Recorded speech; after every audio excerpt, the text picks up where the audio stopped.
Hi, welcome to the keying and transparency section of the After Effects Basic Training series. What I have here is a blank composition with this piece of footage of our action star pretending like he gets, shot or blown up. And what we can do is key out the green and put something else behind him. Now, of course, an effect like this could take hours, but I'm just going to kind of quickly run through the basics. So with the layers selected, I'm going to choose Effect, Keying, Key Light. And this is After Effects Keying plugin for green and blue screens. And what you do is use the screen color to click on the green. And that gets rid of most of the green. We can turn on this toggle transparency switch. Now we see we have a bunch of stuff in here that shouldn't be. And we can go down to the screen matte options and just increase the clip black and decrease this. We can also increase the gain a little bit. Anyway, you can actually check out a more advanced tutorial on this at videocopilot.net, but as you can see, this plugin will key out green or blue. Now, we do have another problem, is this stuff in the background. So to get rid of that, we're going to use a mask. And a mask is basically a cookie cutter. So if I shut off the key light plugin for a second, I'm going to come up to our tool palette. I'm going to take the pen tool and I'm just going to draw a shape.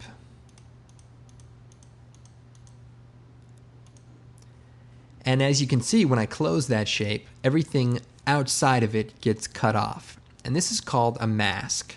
Now, if I toggle down the layer properties, we now have a mask added. And we can look at it, and there are a few properties to this mask. Now, first of all, there is the mask path, and that is the shape that we can then adjust and move around. We also have feathering, which can be increased to soften the edges of the selection. This doesn't necessarily have to be used with green screen. You can use this to make a photo montage or a video montage and soften the edges of your pictures.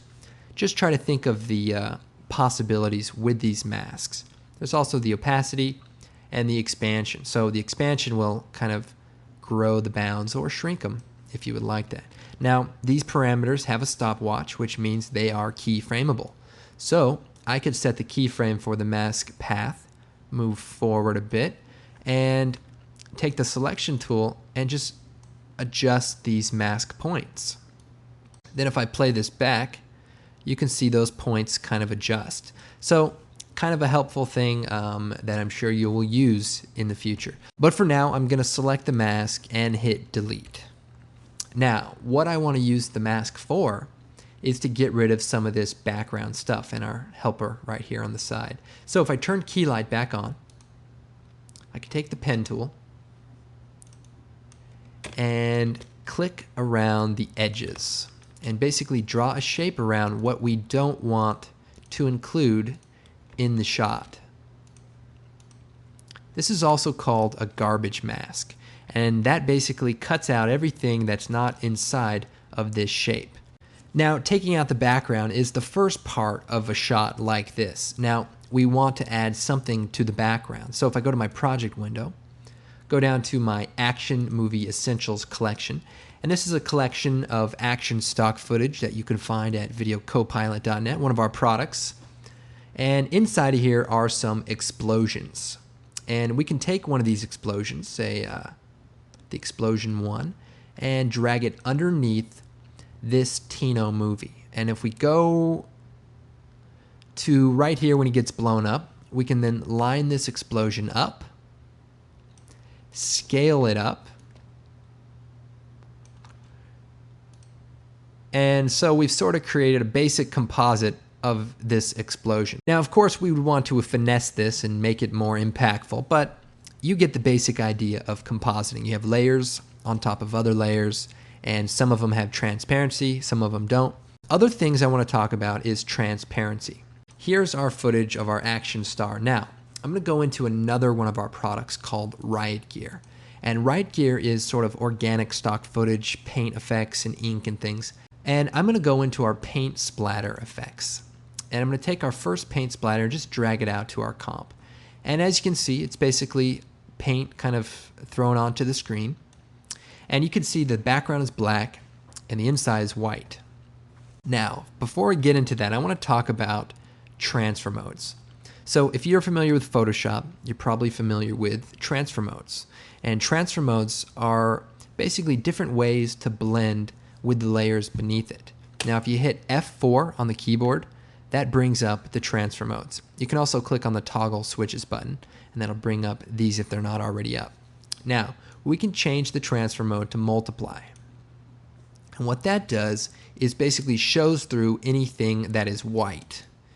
Or you can change it to screen, which does the opposite of that. So all the black sort of gets keyed out, and now we have just the white. I recommend you kind of go through them and play with them and kind of see what they do exactly.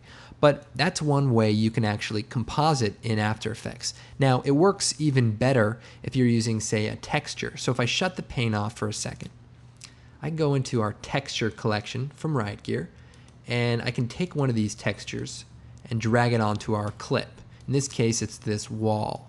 Well, if I change the transfer mode to multiply, you see we sort of added a texture over our movie and only the dark stuff is showing through. Or screen will kind of show just the brighter areas. Overlay sort of does a mixture of both of those. Okay, now let's talk about a real important function called the track matte function. You can see it right here, and what the track matte function allows you to do is add transparency to a layer that doesn't already have a transparent track. So in this case, everything is opaque. There, if I turn on the transparency switch, we don't see anything. Now, if I go into my Riot Gear effects, and let's go to my ink drops. And if I take my first ink drop and drag it out, you see this is basically a clip of ink being dropped into a fish tank, basically. And it's perfectly matted, so we have black in the background and white in the foreground. Now, what we can do with this Tino layer is set the track matte so that it uses this layer, the layer directly above it, as the transparency source. So, with the Tino layer selected, you hit F4, this brings up the track matte option. You can also toggle it like I showed you earlier. And what I can do is change the track matte from nothing to Luma Matte Drop 1. And what that does, if I turn on my transparency switch, is anything that is black is transparent and anything that is white shows through. Now, I can go into this drop layer, choose Effect, Color Correction, Curves, and I can brighten it, just blow it out really bright. See, like that? Then if I shut the layer off, you'll see that my footage beneath it shows through a lot clearer, and that's because semi-transparent stuff sort of see-through. Now, of course, I can scale this layer up as well, and that'll show through more of our character. I can also go to my Tino layer and invert the matte so that we sort of cut out everything but this layer. Now, for this shot, it's probably better if we use something else instead of this green screen footage. So I'm going to go to my images, and I'm going to replace the cloud footage with this Tino layer. Now, here's a great tip. If you select a layer in the timeline, you can replace it by grabbing something else, holding down Alt, and dropping it right on top of it. And you'll see it basically replaces it. That's a very helpful tip you're definitely going to find useful. So now you can see we've cut out the middle of this cloud layer, and we can then put footage underneath the cloud layer and kind of it shows through. So what we have is the clouds on top of this girl, and we're using this ink drop as sort of the transparency for it. Let's see, we could sort of frame this up even so that, you know, our girl's just looking just through the ink drop, or even rotate the ink drop so that she's right in the middle of it. So, something to think about. Obviously, this is speculative training and not my favorite kind of training. I don't like to be telling you how things can be used. I prefer to show you actual real-world examples and show you how this tool is used to achieve a specific effect. But with basic training, I think the idea is to get an understanding of the program and just sort of see the possibilities, not so much actually, okay, I know how to use the program now, because experience is the key.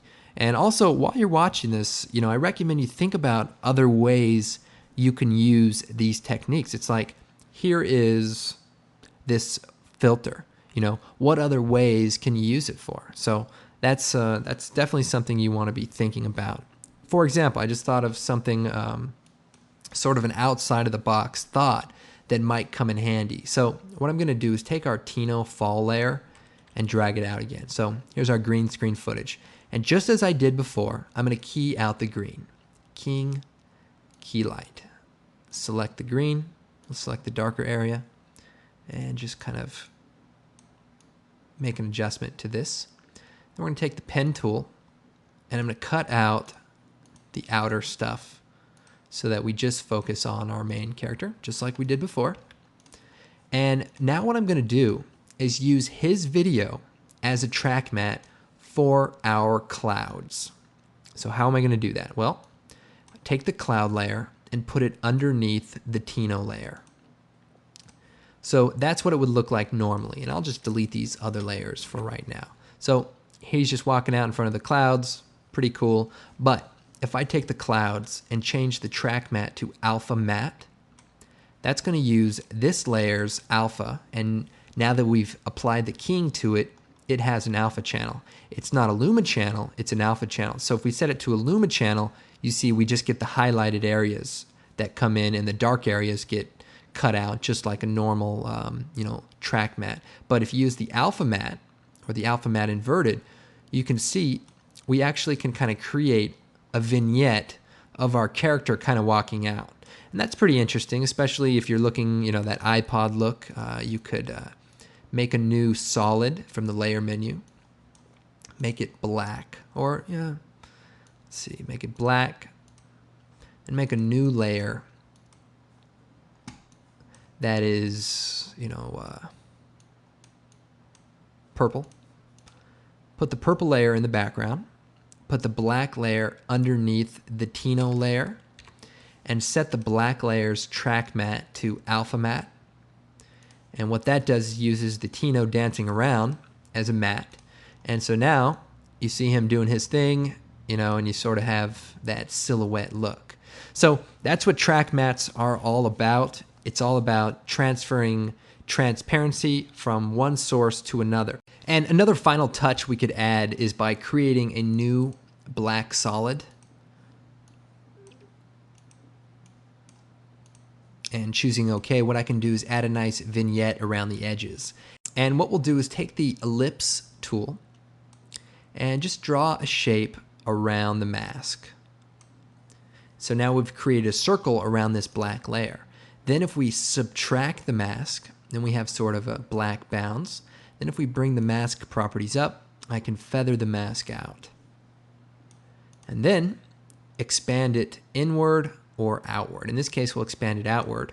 And so now we have sort of a nice soft edge around the outside of this file, and that looks pretty good. We have a little extra stuff here, and again, I'm just demonstrating things, but you can clean that up using some of the functions in the keying options. So please check out some of the more advanced tutorials at videocopilot.net. And hopefully this gives you sort of a foundation for transparency and working with keying inside of After Effects.